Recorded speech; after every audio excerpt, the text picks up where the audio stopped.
Hello everyone, welcome back to my channel. तो हमारे पिछले लेक्चर में हमने देखा था कि हम कुछ यूआरएल या फिर हमारे फॉर्म के अंदर हम कुछ लिमिटेशंस वैलिडेशंस कैसे लगा सकते हैं, राइट। हमने देखा था, हमने फ़ोन नंबर के लिए, ईमेल आईडी के लिए वैलिडेशंस लगाए रखे थे, राइट। तो इस लेक्चर में हम देखेंगे कि इसके आगे हम क्या क्या और यूज़ कर सकते हैं, किन किन इनपुट्स का यूज़ कर सकते हैं HTML फॉर्म के अंदर। तो चलो अब हम लेक्चर स्टार्ट करते हैं। हमारे पिछले कई लेक्चर में हमने फॉर्म के बारे में हर एक जानकारी देखी थी कि चेक बॉक्स कैसे लगाते हैं, रेडियो बटन, इनपुट, लेबल क्या होता है, सिलेक्ट क्या होता है, फील्ड सेट क्या होता है, उसके बाद लेजेंड क्या होता है, BR टैग क्या होता है, HR टैग क्या होता है, लिस्ट हम कैसे क्रिएट कर सकते हैं, रेंज क्या होती है, उसके बाद वीक के लिए कौन सा इनपुट लेना चाहिए। ये सारी चीज़ें, बेसिक चीज़ें हमने देखी हुई थी। अब इस लेक्चर में हम उसके आगे की कुछ चीज़ें हैं वो देखेंगे। So without any further delay हम लेक्चर स्टार्ट करते हैं। यहाँ पर देखो, यहाँ पर मैं अब एक लेबल और इनपुट लूँगी जो कि है हमारा next input.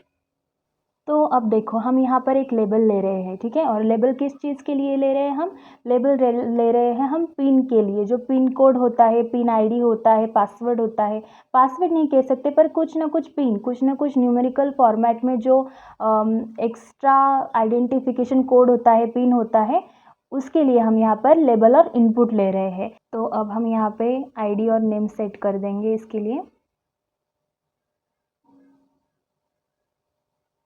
And max length दे देंगे कि एक हमें वैलिडेशन यहाँ पर सेट करना है कि मैक्स लेंथ ये होनी चाहिए पिन की आपके, और साइज जो है वो 4 होनी चाहिए, ठीक है। अब यहाँ पर जाके हम देखेंगे, देखो यहाँ पर आ गया, पिन सेक्शन आ गया, ठीक है। पिन के लिए कुछ जगह आ गई और वहाँ पर हम नंबर्स एंटर कर सकते हैं, बट मैक्स लेंथ के ज़्यादा नहीं कर सकते, यानी 4 से ज़्यादा नहीं कर सकते, 4 के अंदर ही करना पड़ेगा। यानी जो कोई नंबर हम एंटर करने वाले हैं, पिन एंटर करने वाले हैं, उसमें सिर्फ 4 डिजिट ही होनी चाहिए। तो अब हम देखेंगे नेक्स्ट इनपुट का टाइप क्या है। तो यहाँ पे हम एक लेबल ले लेंगे, उस लेबल का नाम देंगे फाइल्स, ठीक है। फिर एक इनपुट ले लेंगे, टाइप देंगे फाइल, आईडी और नेम दे देंगे उसे कुछ, तो नेम दे दिया। फिर क्या किया हमने, मल्टीपल ऑप्शन दे दिया, यानी हम मल्टीपल फाइल सिलेक्ट कर सकते हैं। अब देखो यहाँ पर हम देखेंगे, देखो यहाँ पर आ गया चूज़ फाइल्स का ऑप्शन, यहाँ से आप मल्टीपल फाइल्स भी चूज़ कर सकते हो, ठीक है। तो ये यूज़ होता है फाइल इनपुट टाइप का। देखो यहाँ से आप ऐसे मल्टीपल ऑप्शन सिलेक्ट कर सकते, करके भी ऐड कर सकते हो फाइल को, और सिंगल भी ऐड कर सकते हो। यहाँ पर देखो फाइल ऐड हो गई। अब हम देखेंगे कि मल्टीपल कैसे करना है।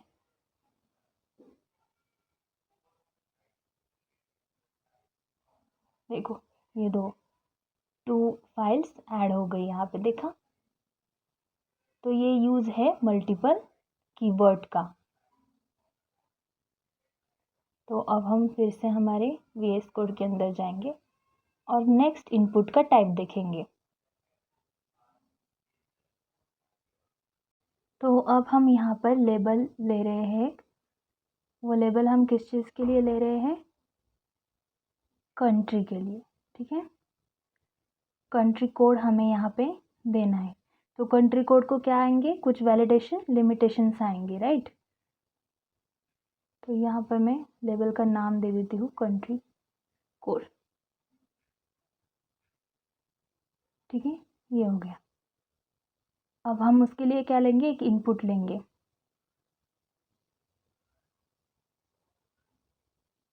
इनपुट का टाइप क्या देंगे अब हम? इनपुट टाइप पहले तो आईडी सेट कर लो, नेम दे दो, इनपुट टेक्स्ट ही रहने दो, ID country code and name is what, name is equal to country code.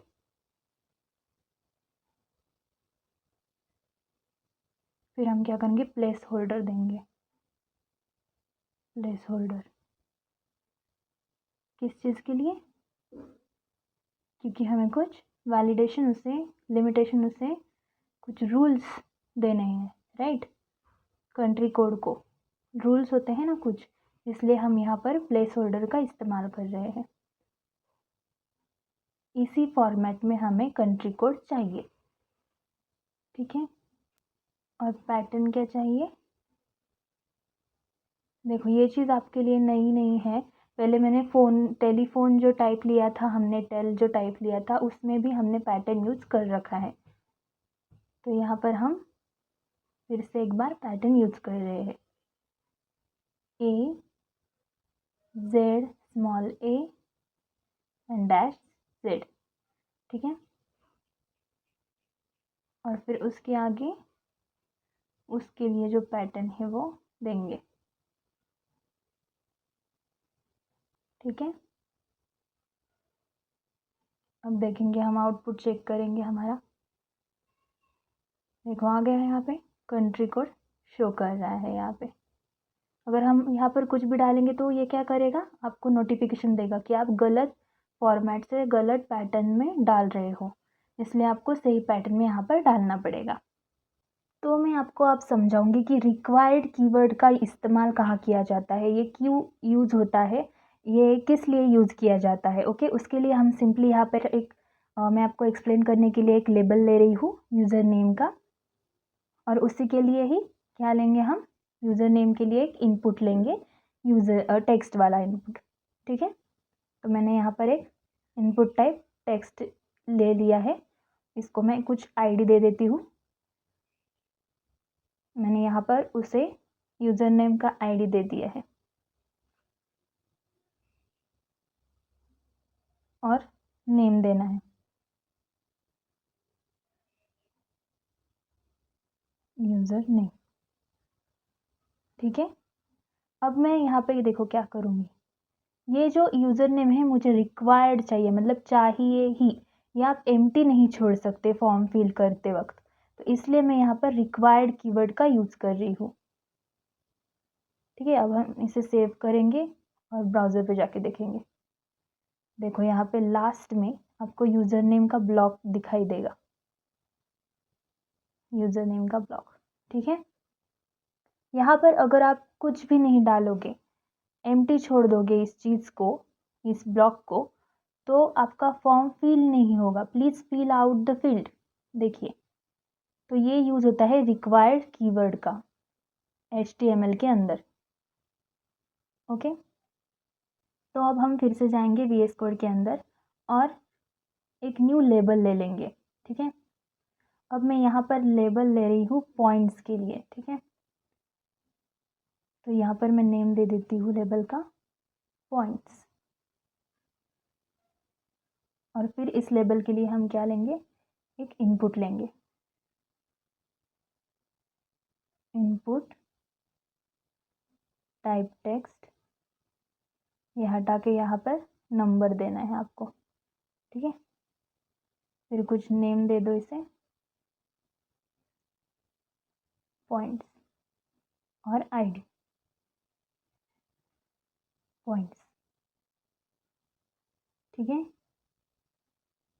इसके बाद क्या करना है, यहाँ पर आपको स्टेप कीवर्ड का यूज़ करना है, ठीक है। मैंने स्टेप इज इक्वल्स टू 3 लिख दिया है यहाँ पे।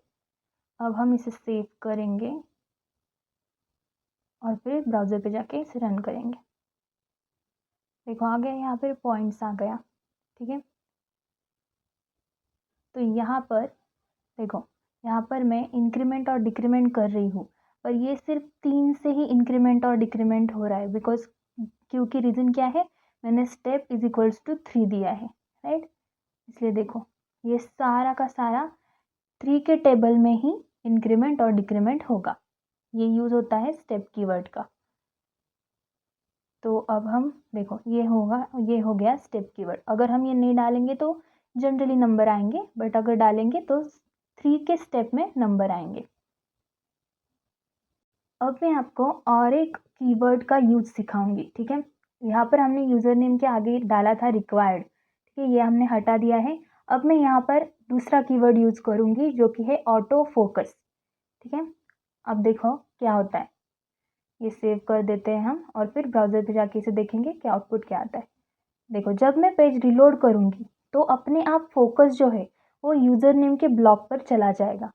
देखा आपने, ऑटोमेटिकली फोकस कहाँ चला जाता है, यूज़र नेम के ब्लॉक पे, ये हाईलाइट हो जाता है। क्यों? क्योंकि हमने ऑटो फोकस नाम का कीवर्ड यहाँ पर यूज़ कर रखा है। ठीक है, तो अब मैं आपको बताऊंगी कि HTML के अंदर आप कमेंट कैसे दे सकते हो। ठीक है, मुझे यहाँ पर कमेंट देनी है कुछ ना कुछ इस लाइन के अंदर, तो मैं इस सिंटैक्स का यूज़ करूँगी जो कि है brackets, open brackets, close bracket और उसके अंदर डैश डैश, और उसके अंदर जो कुछ भी मुझे कमेंट देनी है मैं वो दे सकती हूँ, कुछ बताना हो तो बता सकती हूँ। और ये जो पार्ट होगा वो एग्जीक्यूटेबल नहीं होगा, इसलिए इसे क्या कहते हैं, कमेंट्स कहते हैं। तो HTML के अंदर हम इस तरह से कमेंट्स दे सकते हैं। मैं यहाँ पर बता रही हूँ द इनपुट ऑटो फोकस, यानी यहाँ पर अगर हम ऑटो फोकस यूज़ करते हैं तो क्या होगा, अपने आप जो है वो फोकस उस ब्लॉक पे चला जाएगा। ठीक है, तो अब मैं आपको दिखाऊंगी कि विड्थ और हाइट का यूज़ हम HTML के अंदर कैसे कर सकते हैं डिफरेंट डिफरेंट तरीक़ों से। ठीक है, तो मैं यहाँ पर एक नई फाइल बना रही हूँ width_and_height.html, और इसके अंदर मैं आपको सिखाऊंगी, इससे आपको सीखने में आसानी होगी। ठीक है, मैंने यहाँ पर एक फॉर्म ले लिया, फॉर्म टैग ले लिया, उसके अंदर एक लेबल ले रही हूँ। ठीक है, fname, फर्स्ट नेम वाला लेबल मैं यहाँ पर ले रही हूँ और उसके लिए एक इनपुट ले रही हूँ। तो अब यहाँ पर हम जल्दी से आईडी और नेम दे देंगे इनपुट को,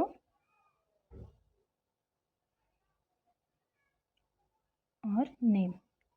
ठीक है,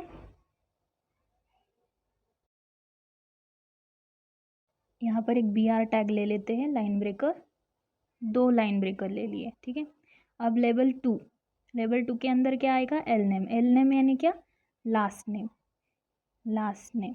ठीक है, अब इस लास्ट नेम के लिए मुझे क्या लेना पड़ेगा, एक इनपुट टाइप रहेगा टेक्स्ट, आईडी देंगे कुछ तो से, और देन नेम देंगे।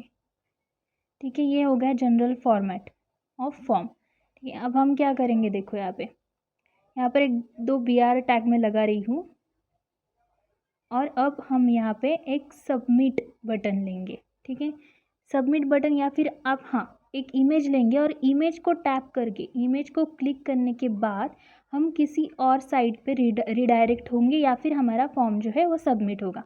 ठीक है, तो मैंने यहाँ पर इनपुट टाइप इमेज ले लिया है। इमेज के लिए अब विड्थ और हाइट कैसे यूज़ किए जाते हैं ये मैं आपको बताऊँगी।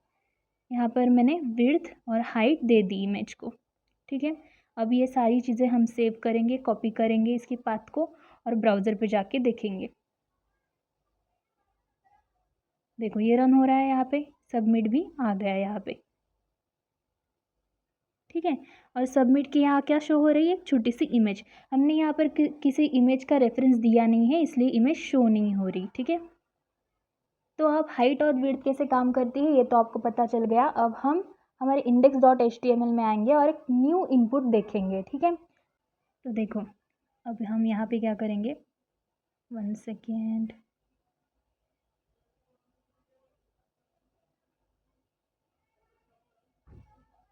इनपुट टाइप लेंगे लिस्ट। अब हमें क्या करना है, देखो यहाँ पर हम ब्राउज़र क्रिएट कर रहे हैं। ठीक है, हमें कौन सा ब्राउज़र चूज़ करना है, इसके लिए हम ऑप्शंस यहाँ पर क्रिएट कर रहे हैं। तो मैंने इनपुट लिस्ट ले लिया यहाँ पे डायरेक्टली, वहाँ पे ब्राउज़र उसको नेम दे दिया। देन आप डेटा लिस्ट जो टैग है उसका यूज़ हम यहाँ पे करेंगे अगेन, उसे एक आईडी दे रही हूँ मैं, ब्राउज़र डेटा लिस्ट कंप्लीट। उसके अंदर क्या करेंगे, हम ऑप्शंस लेंगे। ठीक है, ऑप्शन टैग का यूज़ हमने पहले भी करा हुआ है, तो हम यहाँ पे ऑप्शन लेंगे। सबसे पहले ऑप्शन वैल्यू क्या होगी, इंटरनेट एक्सप्लोरर। ठीक है, ये भी एक ब्राउज़र है ना, तो हमें ऑप्शन चाहिए, चूज़ करना है ना मल्टीपल चॉइस से, तो इसलिए हम यहाँ पर फर्स्ट ऑप्शन ले रहे हैं, इंटरनेट एक्सप्लोरर।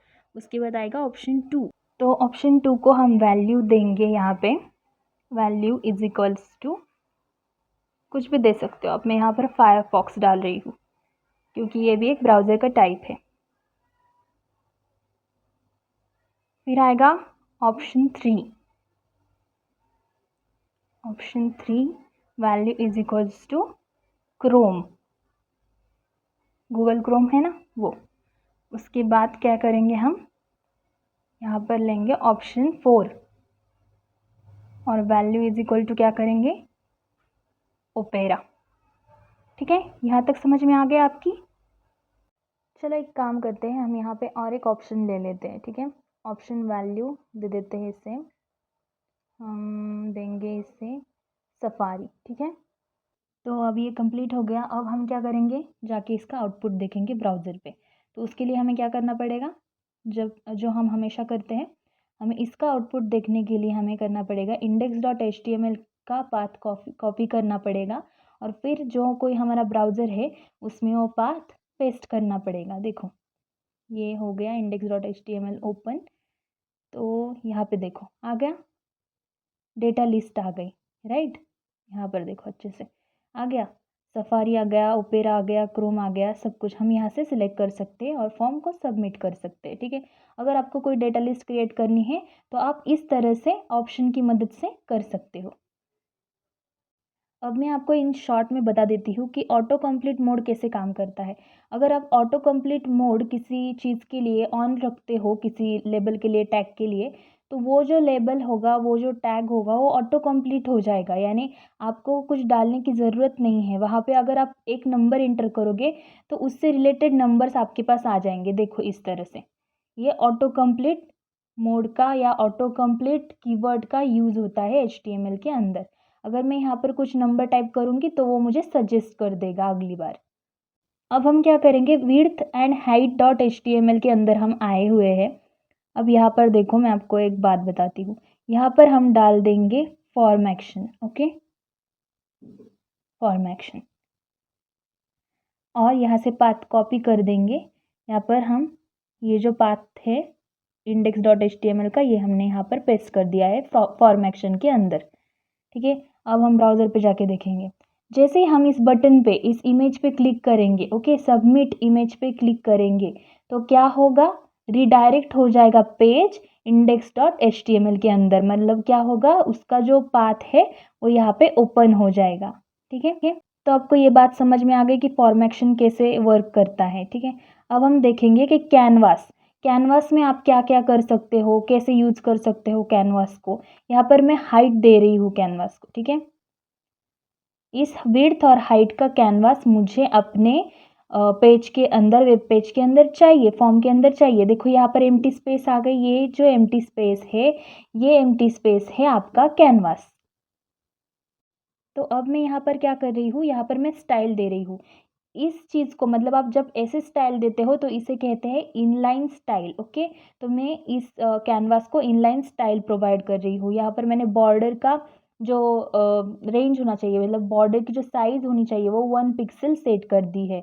उसके बाद सॉलिड कलर में उसको ब्लैक कलर दे दिया मैंने बॉर्डर को। ठीक है, अब ये इनलाइन स्टाइल हो गया कैनवास के लिए। यहाँ पर मैं आपको बताती हूँ, देखो हम आउटपुट पे आ गया ये कैनवास, बॉर्डर आ गई। पहले एम्प्टी स्पेस दिख रही थी, अब बॉर्डर दिख रही है। ठीक है, तो ये यूज़ होता है कैनवास का। हम कैनवास को इस तरह से हमारे वेब पेज के अंदर यूज़ कर सकते हैं। यहाँ पर मैं कमेंट डाल रही हूँ कि यहाँ पर हमने इनलाइन CSS यूज़ कर रखा है। क्या यूज़ कर रखा है, इनलाइन CSS। ठीक है, अब हम देखेंगे कि आप इसके अलावा और क्या क्या चीज़ें कर सकते हो, किन किन टैग्स का यूज़ कर सकते हो। ठीक है, अब मैं यहाँ पर SVG टैग का यूज़ कर रही हूँ। इस टैग से क्या होगा, अगर आपको कुछ डायग्राम या कुछ चीज़ आपके HTML पे, वेब पेज पे चाहिए, कुछ एनिमेटेड, कुछ डायग्राम चाहिए या फिर कुछ ड्रॉ करना है, इन शॉर्ट अगर कहे तो कुछ ड्रॉ अगर आपको करना हो आपके वेब पेज के अंदर, फॉर्म के अंदर, तो उसके लिए आप SVG टैग का यूज़ करते हो। ठीक है, मैं यहाँ पर कमेंट में आपकी समझ में आने के लिए बता भी रही हूँ कि ये क्या है। It is a container for what, for SVG graphics, यानी ड्राइंग करना है आपको, कुछ कुछ बनाना हो, तो इसके लिए आप क्या यूज़ कर सकते हैं, SVG टैग का यूज़ कर सकते हैं। इसके अलावा अगर आपको कुछ भी ड्रॉ करना हो, आपको सर्कल ड्रॉ करना हो, आपको बॉक्सेस ड्रॉ करने हो, रेक्टेंगल ड्रॉ करना हो, कुछ भी ड्रॉ करना हो तो आप एसवीजी टैग का यूज़ कर सकते हो। यहाँ पर मैं एसवीजी टैग के अंदर कुछ लिख रही हूँ। इससे क्या होगा, इससे हमारे वेब पेज के अंदर हमें कुछ आउटपुट मिल जाएगा। ठीक है, मैं यहाँ पर लिख रही हूँ विड्थ इज इक्वल्स टू, यहाँ पर हम विड्थ प्रोवाइड कर रहे हैं 100। किसे, एसवीजी को, इस कंटेनर को हम विड्थ प्रोवाइड कर रहे हैं। और इसका जो हाइट है वो अब हम हाइट देंगे यहाँ पे। देखो वो भी मैंने सेट कर दिया 100 पे। ठीक है, अब यहाँ पर हम एंटर कर देंगे और इसके अंदर मैं लिखूँगी जो कुछ भी मुझे वहाँ पे उस एसवीजी पे, उस कंटेनर पे ड्रॉ करना है, मैं उसके अंदर लिखूँगी सर्कल। मुझे सर्कल ड्रॉ करना है इसलिए सर्कल। अब यहाँ पर मुझे सर्कल के मेजरमेंट्स देने पड़ेंगे। ओके, सी एक्स क्या होगा, यानी एक्स एक्सिस पे क्या होगा सर्कल के, वाई एक्सिस पे क्या होगा, यानी सी एक्स सी वाई। यहाँ पर अगर आपने ग्राफिक्स पढ़ी होगी तो ग्राफिक्स के अंदर ये सारी चीज़ें आपको इन डिटेल में समझाई गई हुई है। मैं अगर कोई ग्राफिक्स की प्लेलिस्ट बनाऊँगी तो उसमें आपको अच्छे से समझा दूँगी। तो ये सारी चीज़ें यहाँ पर हम सेट कर देंगे and stroke is equals to कर देंगे। उसके बाद हमें क्या करना है, स्ट्रोक विड्थ सेट करनी है। ठीक है, एंड फिल यानी व्हाट, कलर। उसके अंदर की जो फिलिंग है वो किस कलर में चाहिए, इसलिए हम यहाँ पर येलो कर दे रहे हैं। ठीक है, तो ये सर्कल हो गया कंप्लीट।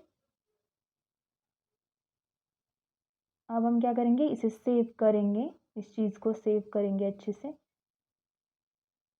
पहले देखो यहाँ पर सी एक्स सी वाई डालना बहुत इंपॉर्टेंट है। अगर नहीं डालोगे तो कंटेनर सर्कल जो है वो कंटेनर के अंदर अच्छे से नहीं आएगा। आर यानी रेडियस डालनी पड़ेगी। उसके बाद स्ट्रोक क्या चाहिए आपको, बॉर्डर कलर क्या चाहिए तो ग्रीन। स्ट्रोक की विड्थ क्या चाहिए आपको, वो डालना पड़ेगा। फिल कलर डालना पड़ेगा। ठीक है, तो अब हम ये सारी चीज़ें सेव करेंगे और ब्राउज़र पे जाके आउटपुट देखेंगे।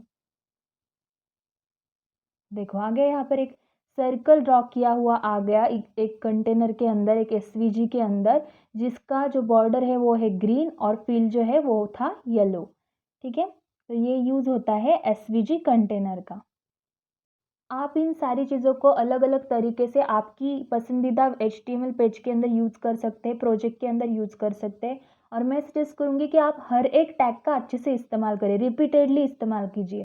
तो गाइज़ अगर ये वीडियो आपको अच्छी लगी हो, हेल्पफुल लगी हो तो प्लीज़ अपने दोस्तों के साथ इसे ज़्यादा से ज़्यादा शेयर करना और इस वीडियो को लाइक करना और प्लीज़ मेरे चैनल को सब्सक्राइब कर दीजिए। आपका सपोर्ट मेरे लिए बहुत ही ज़्यादा इम्पॉर्टेंट है। इससे मुझे नए नए वीडियो बनाने में बहुत ही ज़्यादा मज़ा आता है और मोटिवेशन मिलता है।